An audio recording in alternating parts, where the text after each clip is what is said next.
Hitachi C8FSHE 8.5-inch sliding compound miter saw. It's the lightest and most portable 8.5-inch slide saw on the market today. Weighing in at just 32 pounds, this saw can easily be moved from the workbench to a workstation, or from your car to the job site, or whatever you need to do with it. It's very light and very powerful.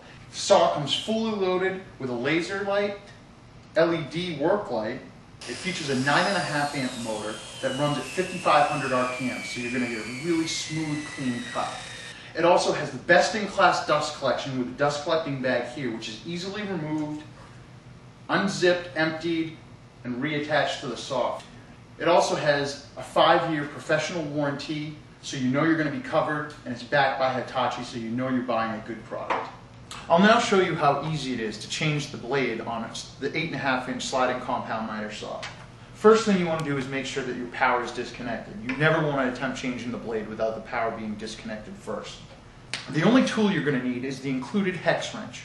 The first step is to remove the access panel so that you can gain access to the arbor underneath this panel. Just loosen one screw. This will drop down. Set it out of the way. Now you'll want to engage the blade lock just on the back side of the blade.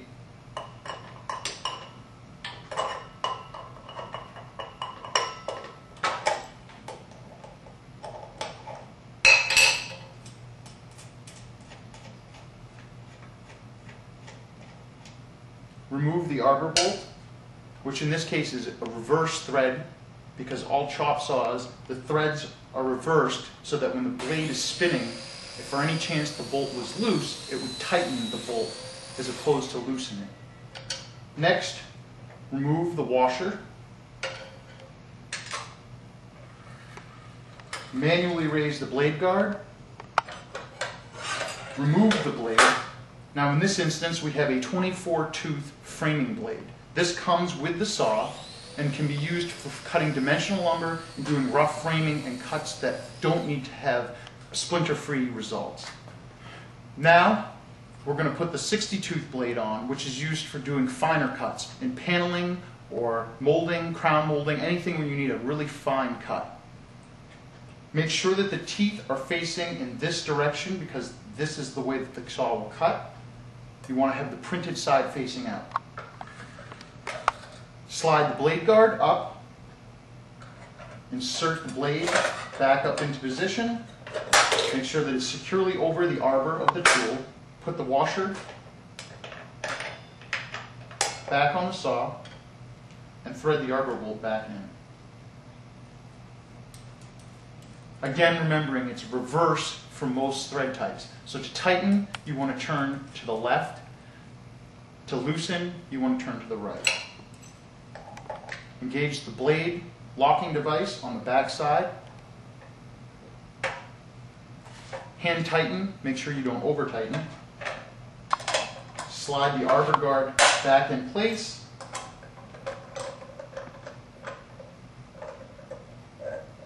Securely tighten, and you're done.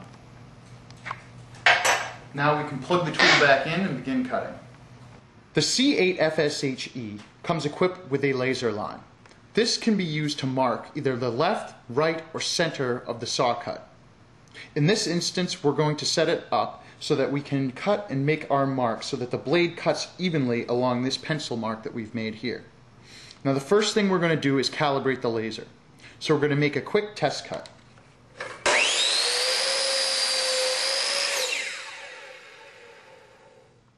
Having done that, now we're going to use the small adjustment knob located just to the right of the laser.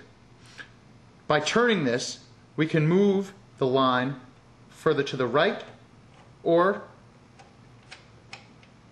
to the left of the saw cut. In this instance, we want it to be just on the left edge. So without moving the workpiece, I'm going to move it until it lies just along the edge. Now that we have that adjusted, we can go ahead, move our workpiece over, and now we know that that laser line is exactly going to be on the left side of the blade and make a smooth cut.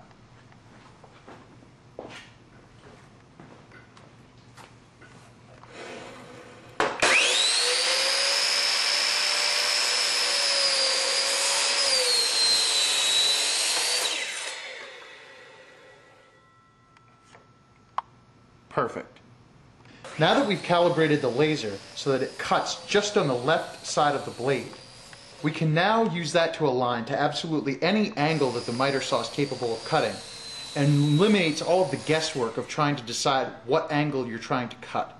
To do this, simply lift up the lever, slide the blade, move the workpiece so that it lines up, and adjust the miter until you're perfectly on that line. Now, the slight tap,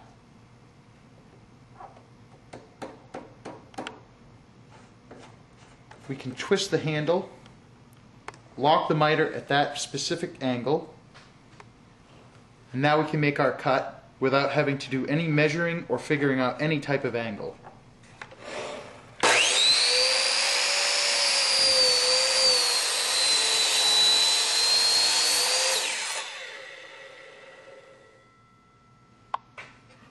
We have a smooth, splinter-free, very nice cut. The saw comes equipped with 4 positive stops on each side of the blade at 15, 22.5, 30, and 45 degrees, which are typically the most common cuts that you'll need to make. In order to move the bevel, simply with your finger lift the lever and the tool will slide easily. With releasing the lever, it will stop at each one of the angles that I aforementioned. However, if you're trying to lock the position in an arbitrary angle, which is not common, let's say for instance 26.5 degrees, set the saw using the scale here, which is very accurate, and twist this handle. That's going to lock the saw at any angle you could possibly want, infinite adjustment wherever you need it. To unlock, simply spin, lift the lever, return to 90 or whatever angle you'd like. To change the bevel, you want to reach to the back of the saw where there's a lever. Reading the scale, loosen the lever, and you can adjust. The saw comes equipped with a positive stop at 45 left and 0. Here, it's at the positive stop. Now, the handle can be tightened and you're ready to go. Similarly, loosen the handle, come back, and the saw stops at 90. Now, in order to go past 45 or to come to the right side 5 degrees, simply pull the pin located directly under the lever out. Now the saw can tilt 5 degrees to the right and up to 50 degrees to the left. This would be useful because we all know that in our old houses or when you're making specific cuts, you can't always guarantee that they're going to be at 45 degrees. Sometimes, in order to make the cut fit perfectly, you need to go beyond 45 or beyond 90. This tool allows you 5 degrees in either direction to accommodate for any type of variance that you may have.